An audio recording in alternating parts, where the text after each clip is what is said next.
Hello and welcome to our video comparing rates. I am Miss Armgart. Let's talk ratios to compare between rates. So we are going to go back to our vacation day from the very first task in this lesson. You'll remember that for every 7 days, which is 1 week, so I'm going to put the number 1 up top, the guard got 4 denarii. So here is a visual picture. You can see the denarii is broken up into 4 boxes. So if our guard works for 1 week, 2 weeks, 3 weeks, 4 weeks, 5 and 6 weeks, we want to know how many denarii will that guard get. So in those 6 blocks that we have, the cool thing about equivalent ratios is that if we multiplied our days by 6, we can multiply our denarii by 6. 6 times 4 is 24. We could do that for any number. We could do a whole year, 52. We could do a month. You can create an equivalent ratio for any given fact. Okay, a rate of biking 8 miles in 2 hours. We're just rewriting this. How many miles are in 1 hour? Well, if we make equivalent ratios, we can multiply and divide. So to get a smaller number, we're going to divide by 2. We got to do the same thing to our miles. So 8 divided by 2 is 4 miles in 1 hour. Now, if you remember back to lesson 2, you can do a unit rate either way, hours per mile. We can do the reverse. So it's still 8 to 2. We still haven't changed that original ratio, but now we are going to use the 8 to divide each of these by 8, and you will get 0.25. So for every mile, it's going to take 0.25 or 1/4, which is about 15 minutes, to go that 1 mile. But which one is more useful? Look at buying lotion. I personally, as an adult, want to make sure I get the best deal. So we have 2 bottles here. We have one that's $3.75 for 5 ounces and one that's $3.16 for 4 ounces.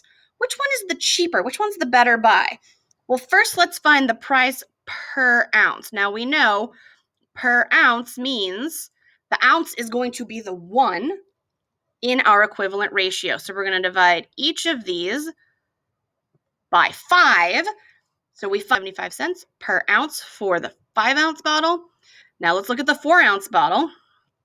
Have to divide both the numerator and the denominator by 4, and you get 79 cents for 1 ounce. So it might not seem like a lot, but that 5-ounce bottle is 3 cents cheaper per ounce. This is not the only unit rate we can find. You can do per ounce, ounces per dollar. Let's see, do we get the same?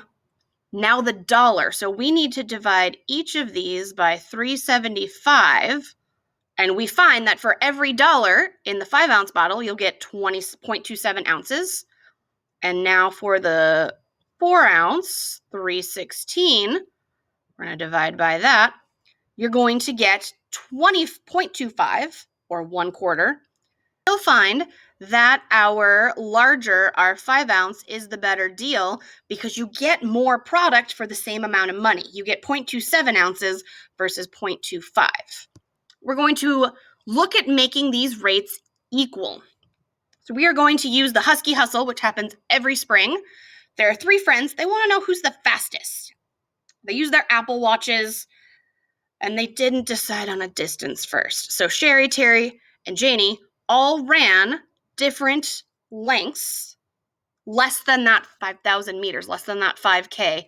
We want to know who's the fastest. We want to compare all of them. So I'm going to do Sherry. Your job is to figure out Terry and Janie and come up and tell me after the video who ran the fastest. Now we know Sherry's Apple Watch said that she ran 200 meters in 90 seconds.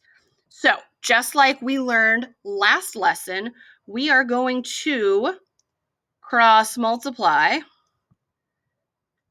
So we're going to start with the 90 times 5,000. That will give you 45. 1, 2, 3, 4 zeros. That will give you 450,000. We're going to carry that same number down, that 450,000. We're going to divide it by 200. And the answer is 2,250 seconds. So, your turn. Figure out who was the fastest. Come and tell me for a sweet treat. I am Miss Armgart signing off and telling you happy solving.